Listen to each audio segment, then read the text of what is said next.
y'all, it's me, Kia. And girl, let me tell you all about getting out the military. Kia's calling. Oh my God, first of all, hi, Happy New Year. I've missed you guys. I cannot believe we are already in 2023. So last year, I kind of took some time off from YouTube just to kind of get my head together, especially with me being in this season of transition, getting out the military, trying to get my affairs in order. Like YouTube was giving more of job, one more thing I have to do, rather than something that I just enjoyed doing. But anyways, hi. Welcome back to my channel. My name is Kia and I just ended an almost 12-year relationship with the military. And let me just say this, okay? If you think I'm about to sit here and bash the military, you got the wrong one, okay? I had a great experience in the military. You know, I met some amazing people, started a family, got a house, school, blah, blah, blah, blah, blah. Like, the military was good to me. So this is definitely not one of those don't join the Air Force, don't join the military type of videos. Because yeah, I had a really good experience. So I know you're probably wondering, well, if it was so good, why are you getting out? Good question. Let me start out with this, okay? Everybody has their own breaking points, things that they are willing to tolerate and not willing to tolerate. And I say that because a lot of the times people tend to cast judgment on why you decide to get out the military or why you decide to stay in the military. Like, your reasoning is yours alone. You have to live with that decision. So yeah, never mind what anybody has to say, think, or how they feel about your decision, because it's your decision to make. And you'll be surprised how many people feel this unwavering desire to share their unsolicited opinion about your decision. You know, I had people come up to me and be like, why are you being a quitter? You know, like, that's not the case. Honestly, if the Air Force could tell me I could decide when I move, where I move, and could guarantee that I wouldn't have any deployments, I would stay for 20, 22, 25 years. I had no bad blood towards the military whatsoever. But the reality of the situation is that's not the case. And I wouldn't expect it to from the military. But yeah, if you feel confident in your decision, there's a difference from, wanting someone's genuine input because you're kind of conflicted, and then just people just giving you their ignorant opinion because they feel like the military is the only job in the universe. So for me, my motivation for getting out the military was my children. I have a 2-year-old named Kalia and a 6-year-old named Khalil, and they are my absolute pride and joy. Aww. When you're in the military, obviously there's a chance that you could deploy. There's a chance that you could do a short tour overseas where your family may not be able to join you. For me, I did not want to be in a position where I had to make that choice and leave my children. It was just a sacrifice that I did not want to make. When people say, thank you for your service, that's what they're thanking you for. Thank you for making those sacrifices. And I know plenty of people who do it, plenty of parents, moms, dads. I have so much respect for them because, they're willing to make that sacrifice. But for me, personally, I didn't. So I made the choice to separate. I was getting towards the end of my contract. I was a mandatory mover due to my time as an MTL here in Texas. And basically they were like, yeah, we can send you to Alabama, Mountain Home, and some other place. I can't remember where it was. But I was just like, yeah, I'm gonna head out. I didn't want to move in the middle of the school year. I didn't want to go to Alabama or Mountain Home, wherever the hell that is.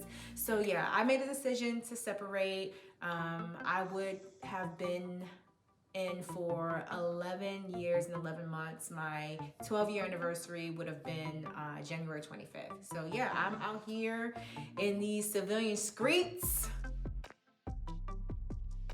It has definitely been an adjustment, and I'll get into that later in the video, but I did want to share with you all 10 things that I have learned, or 10 things you should do before you separate to hopefully make your transition as smooth as possible. So number one, the TEB program, the transfer of your education. So pretty much if you've served at least 10 years, you have the opportunity to transfer your GI Bill to your children. So this really only applies if you have dependents, children or a spouse. So after 10 years, you can transfer your education benefits to your children, or if you've done at least 6 years, you can transfer your education benefits to your spouse. You do this through Meal Connect, and there is a retention clause. So meaning if you apply for the program, you have to give, I think it's 36 months, so 3 years added to your contract. So do that ASAP as long as you meet the required 6 or 10 year commitment. This is something they don't really talk about a lot, but I know a lot of people who are retired or getting ready to separate, and they're thinking they can just let their children or their spouse use their GI Bill because they haven't used it all this time because of TA, but that's not the case. There is a service commitment with the TEB program, so definitely get on Meal Connect and do that ASAP. Speaking of education, while you're in the service, make sure you are taking advantage of tuition assistance. Free money, hello. That's $4,500 towards your education. Or the Air Force School program. Make sure you're just taking advantage of all those different opportunities while you're in. When you're in a certain window of separating or retiring, they do put a lock on your education record, so you won't be able to take any classes. So definitely get your school out the way, get the certifications out the way, because you'll just make yourself that much more marketable in the civilian world. I was able to, get an associate's degree, get a bachelor's degree, get a master's degree. I got a couple of certifications, all free through the military. So definitely take advantage while you're in, save your GI Bill for a different degree or give it to your kids, whatever you want to do. But definitely, say definitely one more time. While you're in, take advantage of your TA. So the third thing that I have learned and would recommend to you is that you make and attend all of your medical appointments while you're in the service. So that's one thing that I regret doing. It's not making those appointments for issues that I have, whether it's mental health issues or physical issues, just kind of brushing them under the rug or being too fearful or guilty about missing work. Now that I have separated, I remember around October, November timeframe trying to get seen in the month of December, and they aren't available until January or mid-January. That's how booked out they are. So here I am kind of stuck in limbo because I didn't make those appointments while I had all that time. So even things as small as like your pinky, I don't know, I'm just, saying something random, but regardless of any issue that you may be having, take advantage and make those appointments because it's not worth it to wait till the end of your contract and realize that, oh yeah, I probably should be seen for anxiety because I have anxiety. When it comes to filing, for VA or your disability, whatever, they are going to take into consideration everything you've had documented throughout your military record. So if you don't have anything because you were too afraid of missing work or you didn't go to that one appointment because you forgot or whatever, it's going to impact your disability rating. So make sure you make your 60 billion appointments, go to your 60 billion appointments. Your job will be there, okay? The mission will get done without you being there and gone for your 30 minutes to an hour for your appointment. Because look, I'm out the military and nobody's calling me wondering why I was gone for an hour because I had an appointment. So take advantage of those medical benefits, go to your appointment, and document everything.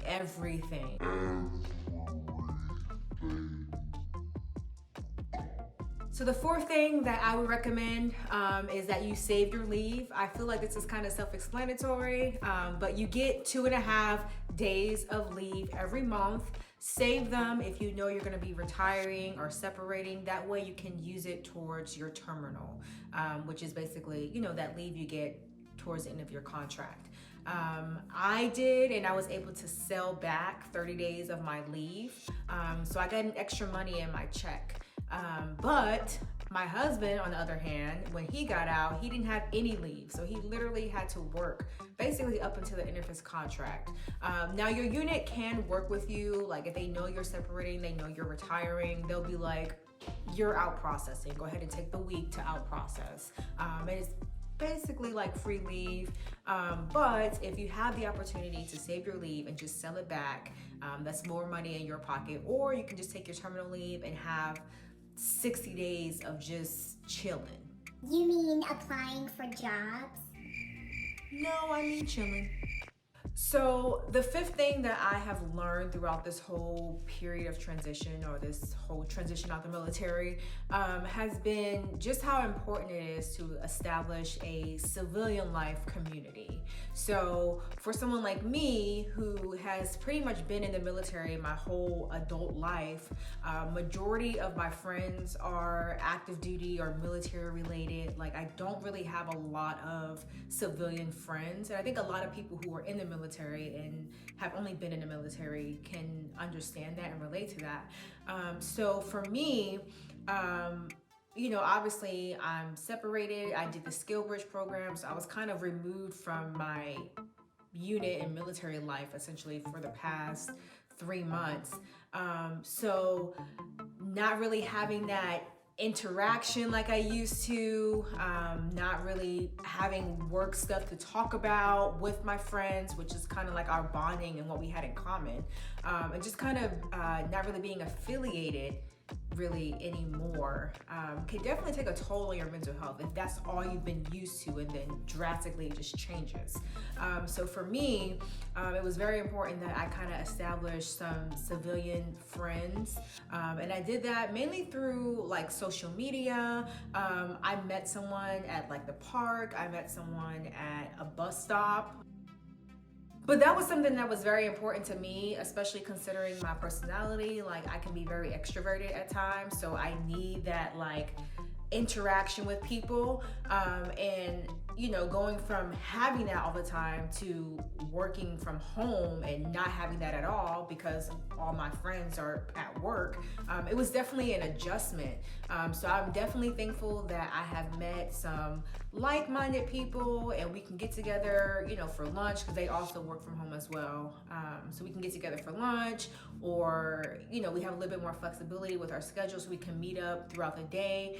So that has been nice and kind of helped fill that void of loneliness that you tend to experience when you transition and everybody else around you is still in their service. All the things you're seeing online, or everything is centered around the military or that community that you're no longer a part of. Now, I'm not suggesting you ditch all of your military friends, but I will say, how that song go?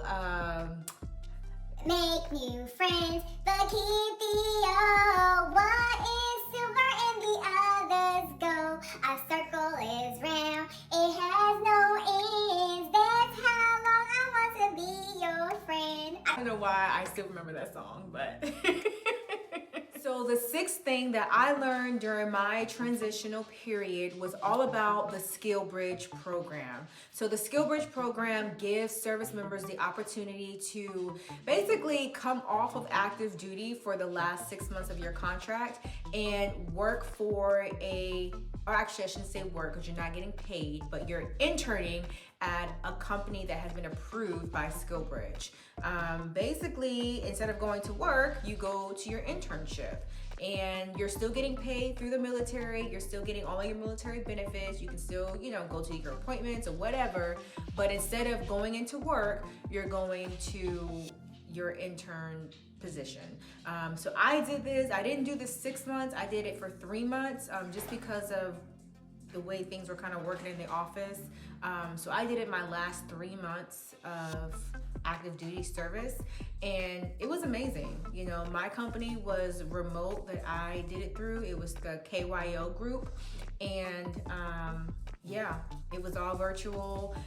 Definitely research your company that you're interning with, but there's usually a list of approved SkillBridge partners on the SkillBridge website, which is typically through your education center. I'll link down below in the description box just an overview of the program, but definitely take advantage of it when you're down to the last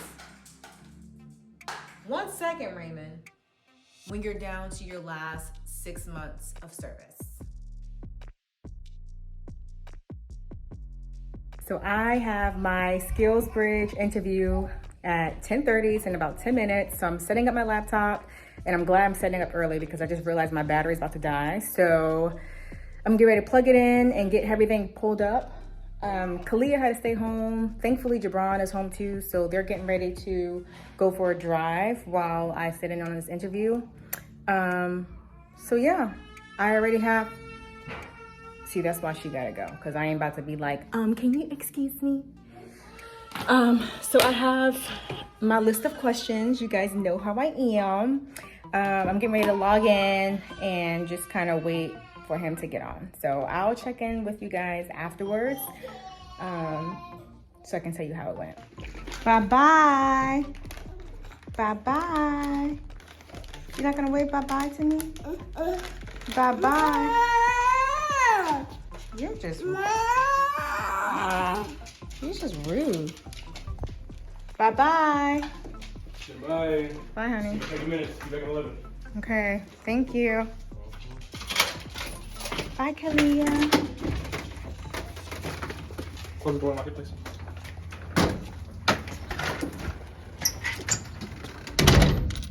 The interview went really well. I'm super excited.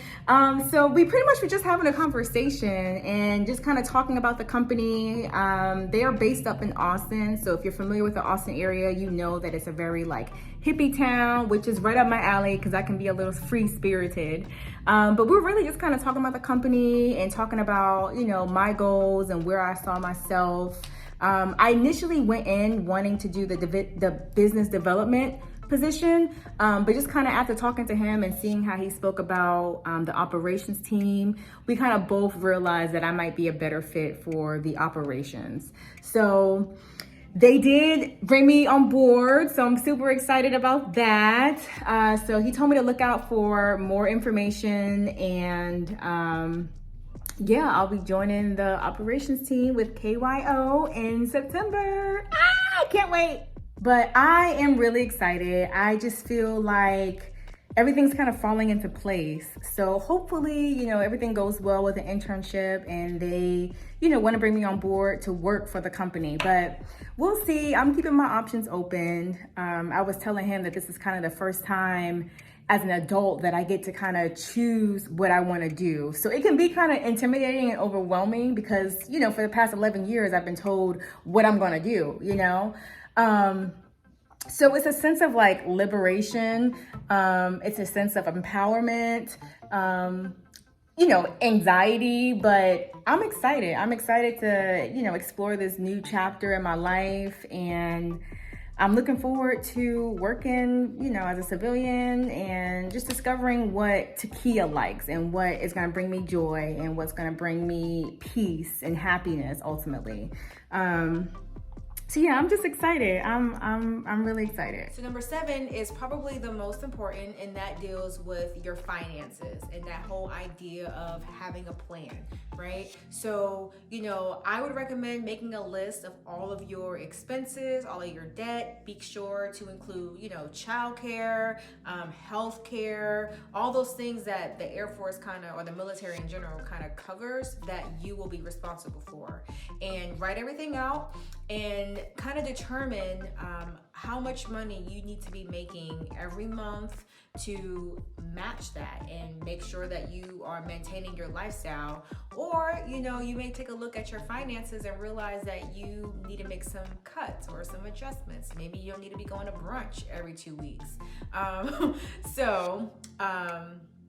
You know, have that finance plan, start applying for jobs and looking for jobs in a certain range to make sure that you are maintaining your lifestyle. When you know you want to get out, or you know you're coming up on retirement, definitely make it a priority to get rid of your debt. Because the last thing you want to do is come into the civilian world with all this debt when a paycheck may not be right away or guaranteed on the 1st and the 15th like you have in the military. So if possible, you know, pay up all your debts or get them down really low. Write out all of your finances and expenses to kind of help you identify how much you need to be making on the civilian side to offset those expenses. The 8th thing I learned during this transition is how important it is to network. So I mentioned earlier that I did the SkillBridge program. While I was on SkillBridge, I was still taking advantage of networking opportunities, whether that was having somebody look at my resume or make tweaks to my resume, kind of giving me some interview tips. Because I mean, I never really interviewed for a civilian job before. Like I said, the military has been all I've known as an adult. So just kind of getting a feel for resume, interview questions. Also, while you're still on active duty, network, right? Ask for those letters of recommendation, because as a civilian, some jobs may request that. Even when it comes to jobs, you know, a lot of military people work with civilian or contractors. So kind of picking their brain while you're still surrounded by them in that community and getting some tips from them. I'll be sure to link down below a list of different Facebook groups to join that were really helpful and insightful when it came to information regarding your transition. The 9th thing I learned is that you can apply for your disability or your VA claim while you're still in the service. So I didn't know that. I thought I had to be completely out before I even started my disability claim. But no, I ended up starting it probably around November timeframe. And I'm glad I did, because the appointments are so far out. So I definitely wanted to get ahead of the program, or get ahead of the, how does the saying go? Get ahead of the game, get ahead of the program. I can't remember how the saying goes, but I'm glad I took advantage of getting it done while I was still in, because I just feel like the process is so slow, and having to wait until after I was done just would have been a lot slower. But on that note, make sure you request a copy of your medical records. The VA has the ability while you're in to get them, but from what I've heard, they have a tendency to lose them. So if you have that copy for yourself, no issues. And last but certainly not least, the last thing that I would recommend that I learned while I was transitioning that you should definitely do is print out all of your records, okay? I'm talking about your EPRs, I'm talking about your VMET, which is your verification of military education and training. So that's going to help you with your resume. I believe you get that from Mail Connect. So print off your EPRs, print off your VMET, print off your proof of service through the MPF, print off all your ribbons, just everything. Also, set up username and passwords for MyPay. That way you have access to your LESs. Set up a username and password for access to your DD-214, or get that before you separate. Make sure you just have everything documented, readily available. That way, you know, when you're out and about, or you're on an interview, or you're drafting a resume, you have access to that data and can quantify things that you've done while you were on active duty.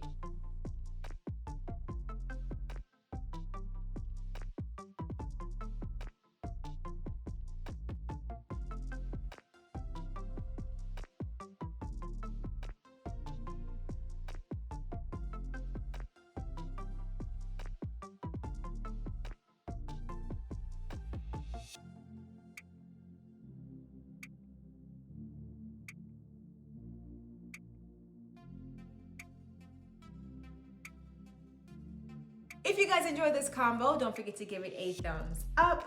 Also, if you have any questions in regards to your transition out of the military, be sure to shoot me a comment down below. Thank you so much for watching. Thank you for your service, and I will call you later. Toodles. Subscribe.